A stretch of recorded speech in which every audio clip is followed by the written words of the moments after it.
Okay, here is my attempt at explaining the Dirge to you.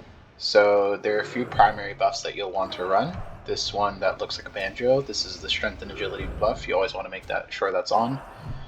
This is Discordant Boon, gives you weapon skills, extremely important. Make sure that melee classes can hit their target. You're going to always want to have power regen buff, Bria's on. This is the DPS buff, and always make sure that's on.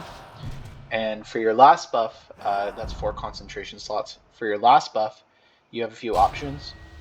Depending upon the zone and the situation, you might want to be running Noxious Concerto, and I can tell you that if you want to be running that. If you want just a DPS boon, then you'll be running Tomb's Stillness. And if you're in the main tank group, usually what you might drop is you might drop the DPS buff to then run Hiron's Raging Sonata. This goes on the tank. This increases their hate gain and gives them more strength, which, since that's their primary stat, gives them more HP or more stats in general. Let's say that you're in a DPS group in general.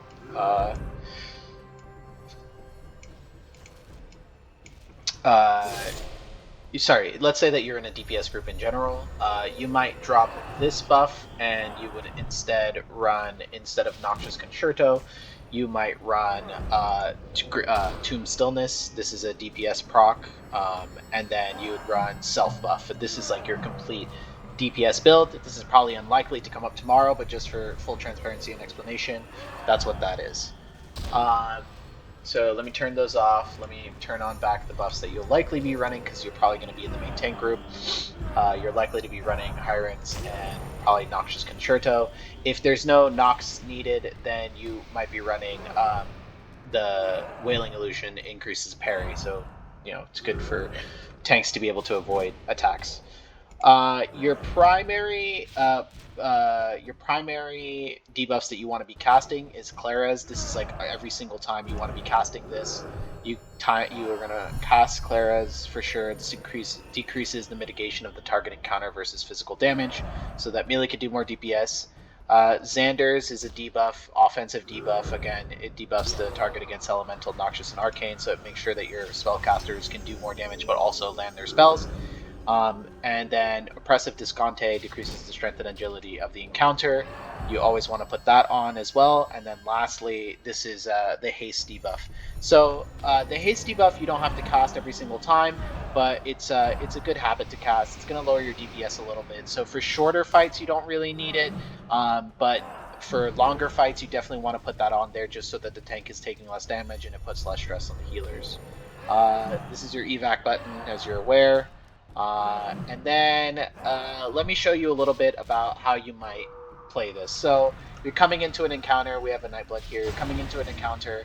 You might start off the encounter in Invis. You're going to use your Invis move.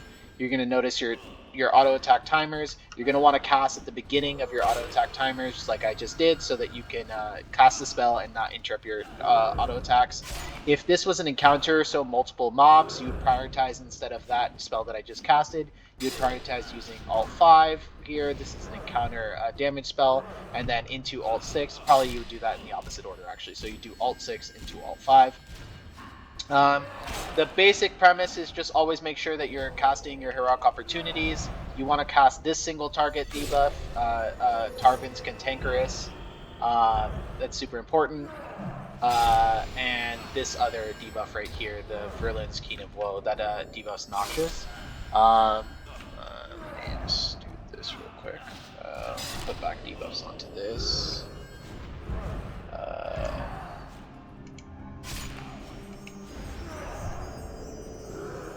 Okay.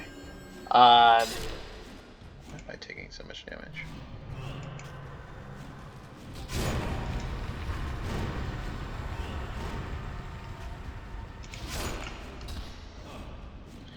Okay.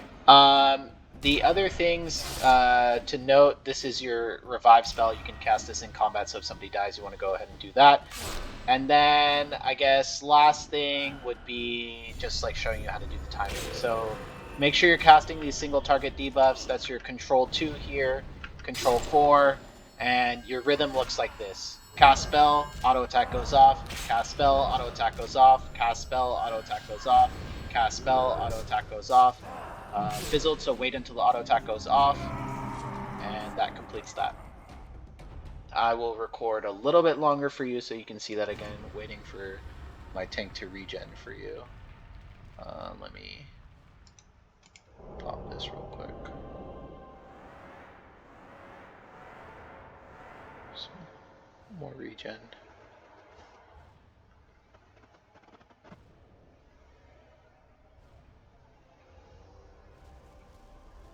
And I will grab another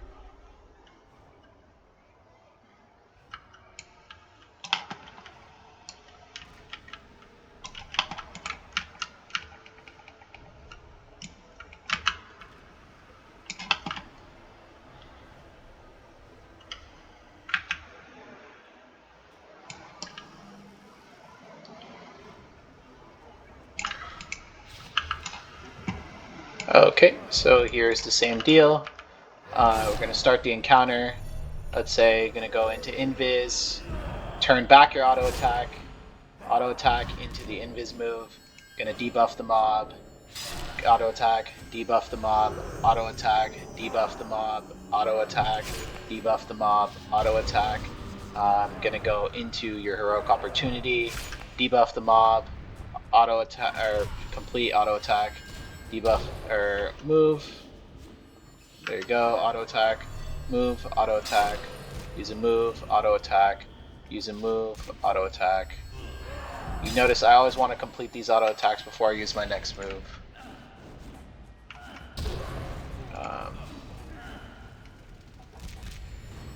What happens when you start a move like halfway through? Look, it holds your auto attack. That's called clipping autos. You don't want to be doing that. Significant decrease. Make sure that you're using these single target debuffs on cooldown.